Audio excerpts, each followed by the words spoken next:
This is the lesson for Chapter 6, Section 3, titled Volume of Pyramids and Cones. And in this class, we're mainly looking at volumes of cones, but what we're going to end up doing is seeing how a volume of a pyramid is pretty much the same formula as the volume of the cone. The only difference is the base, and that's what this figure up here shows. And so here's a volume of a pyramid, and you see the formula is 1/3 the area of the base times by the height. And so the area of the base in this case was a square, and so you see how that would be different than if it were a rectangle, a trapezoid, or a triangle. And we'll notice that the volume of a cone we have the same formula, 1/3 the area of the base times the height. But the area of the base is always a circle when we're dealing with a cone. And so from there we can get, instead of worrying about this formula here, 1/3 area of base times height, we can just always say that the area of the base is pi r squared. So 1/3 pi r squared times by the height. And the height is always from the vertex to the center of the circle, making a right angle. Later on, when you learn about surface area, you're going to learn about a slant height, and that'll be different than the height that we're dealing with. So let's take a look at some of the problems that we might end up seeing. So number one, we've got a cone that gives us a height of 8 inches, but then this line here, notice it goes all the way across. So this is a diameter. And so the diameter is equal to the 4 inches, but we don't want that. We want the radius, and the radius is equal to half of the diameter. So when we go ahead and do the work, we've got to take half of 2 to start, or half of 4 to start with, which gives us 2. So we're going to use 2 inches as our radius, and so this is going to end up equaling r. So let's go ahead and write down our formula. Volume equals 1/3 pi r squared times by the height. And then we can just go ahead and substitute our numbers in. So 1/3 times by pi times by the radius squared. So again, the radius was 2 inches. So 2 squared times by the height, which is 8 in this case. And we do some work. 1/3 pi, and then I can go ahead and multiply that out. It makes 4 times 8. And we can multiply these two numbers, so 1/3 of pi times by 32. So whenever I'm multiplying by 1/3, it's the same thing as dividing by 3. So this means just divide by 3. So that's what I'm going to end up doing here. I'm going to write this as 32 divided by 3 pi. And so now I'll do this in the calculator. And when I go ahead and punch that in, 32 divided by 3, that gives me this long number, 10.6 repeated. And then I'll multiply that by pi. And so when I do that, I'm just going to end up using 3.14 for pi. Again, you could use the pi button, and that would give you a little bit more accurate answer, but I'm just going to use this. So I end up with 33.49, and then that 3 repeated. So I'll just round to the hundredths place. The 3 is not quite big enough to round this up, so I'll just leave the answer as 33 and 49 hundredths, and these are in inches. So inches cubed would be the volume. So looking at this one, it's very similar. The difference here is that now we're given a radius, and this is our height. So this is our height, and this is our radius. And so I'll go ahead and write the formula in there, 1/3 pi r cubed, or pi r squared times by the height. And so I go ahead and do our substitution, so 1/3 pi times by 4 squared times by the height, which is 9. And I'll go ahead and square the 4, and I end up with 1/3 pi times by 16 times 9. Now, if I see something like this, 1/3 of 9, I can do that work. And so you see how that ends up being 3. If I divide 9 by 3, that's what I get. So this is the same thing as 3 times by 16 times by pi. So I just use that commutative property, brought the 9 next to the 1/3 and multiplied it to get the 3, and then brought the 16 next to it, and that leaves me with 48 pi. So that'd be the exact answer, but let's go ahead and approximate what this is. So I'll clear this, and there it is. And so I'll try the 48 divided by, and then I'm going to punch in 3.14 for pi, and that's going to give me this long number, 15.28. So I think there must be some mistakes. I didn't, because I should get a number larger than 48. So let me try that again. So we'll try 48, and instead of divide, that's where I made the mistake. I pressed divide. I should press multiply, because 48 times by 3.14. And so that's always a good thing. Mistake I made there. Make sure that I ended up pressing the division sign rather than multiplication. And it's always good to check to make sure the answer makes sense, especially when you're using the calculator. And so these are inches to the third power. So I knew 48 times 3 is going to give me something around 150, and that sure enough did. So I saw that once I got that 15, I knew something was wrong. So this one's a little different because it says the volume of the cone is, and then this amount here. And the height gives us that as well, and they're asking for us to find the radius. So let's start by putting our formula in there. 1/3, volume equals 1/3 pi r squared times by the height.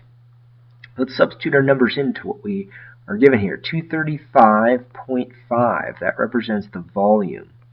And then equals 1/3 times by pi, and then times by the radius squared, because that's what we're trying to find, times by 9. See, I could take 1/3 of 9. It makes the problem just a little bit easier, I think. So if we can do that, I'll do that. And in this case, we can. So that 1/3 of 9 makes 3. So I got 3 pi times by the radius squared. So what I'll do now is I'm going to divide by 3 pi. And so in the calculator, what I'll end up doing is starting with clearing this, and I'll start by doing 235.5, and I'm going to do the division separately. Divide it by 3 to start with. Okay, that gave me this 78.5. So now I've divided by the 3. Now I'm going to also divide that answer by pi. So now divide that answer by 3.14. And that gives me 25. So 25 equals r squared. We're still not done. We still need to find out what r is. So I'm going to go ahead and take that square root of both sides, and that'll give me what r is. So r is 5. These units are feet. So that's what the radius is. Well, let's take a look at the next two problems we'll end up seeing. And this next one says that the circumference of the base of a cone is 18.84. So I need to know the circumference formula. That's diameter times by pi. And so it says that the height of the cone is 10 inches. So this represents the circumference. They want to know what the volume is. So let's go ahead and substitute that 18.84 in for the circumference. We're trying to find the diameter, and I know what pi is. Pi is 3.14. And so that's what I'm going to divide by, that 3.14. So let's go ahead and plug that into our calculator. So I've got the 18.84 first, then divide by 3.14. And when I do that, I got 6. So 6 represents the diameter, and that is in inches. And so from this point, what I'm going to do is I'm going to use that volume formula, because that's what they're asking for here, which is 1/3 pi r squared times by the height. So I don't know the volume. That's what they're asking for again. So 1/3 pi times by, and then this is the diameter, and I don't need the diameter. I want the radius. And the radius is going to be half of the diameter. So 1/2 of 6 gives me 3. So 3 is the number I'm going to end up using. So 3 squared times by the height, which they said was 10. So now we can go ahead and do some more work there. So I'm going to go ahead and multiply out those two 3's, and that gives me 9 times by 10. Now notice I didn't multiply 9 and 10 yet, because I'm going to take 1/3 of 9. So that's 3, and then I'll multiply that by 10, and then by pi. And so that gives me 30 pi, and that's an exact answer. But I'm going to approximate it now by multiplying that 30 by pi. So let's do that on the calculator. 30 times by 3.14 equals 94.2. And that's about right. 3 times by 30 gives me 90. So 94.2 sounds like a good answer there. And these are in inches. So inches to the third power. Now let's take a look at our last one. It says a triangular pyramid has a height, a triangular pyramid has a right triangle base with sides of 5, 4, and 3. So then it says you wish to make a cone with the same height and volume. So let's take a look at that. Same height and same volume. So the volume of the pyramid, I'm going to use PYR for pyramid, is going to end up equaling the volume of the cone. And so if that's the case, let's go ahead and write down the formulas for these. We saw that the pyramid was 1/3 the area of the base. So the area of the base is going to be 1/2 base times height. for that pyramid there, and then times by the height. And this height is going to be the height of the pyramid. And this is going to equal 1/3 the area of the base, which is pi r squared, times by the height. So notice that the height and the volume are going to be exactly the same. They're going to equal each other. That's why I have the equal sign here.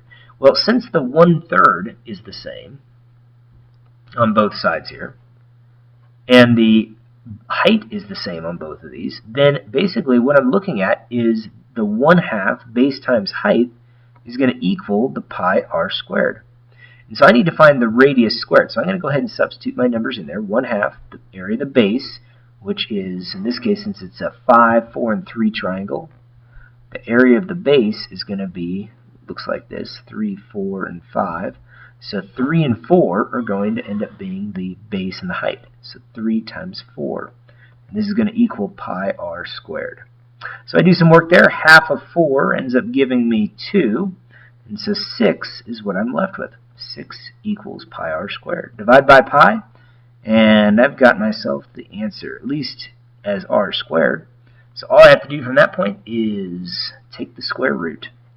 And so what I'm going to do is I'm going to do 6 divided by pi first. Let's do that. 6 divided by 3.14. And that's going to give me this long number, so I'm going to abbreviate that. So I'm going to call that 1.9. And let's see what else it had there. A 9108. I'll put that in there. 9108 equals the radius squared still. So I still need to take that square root. I have not done that. So let's go ahead and do that. And I'm going to leave this big number in there.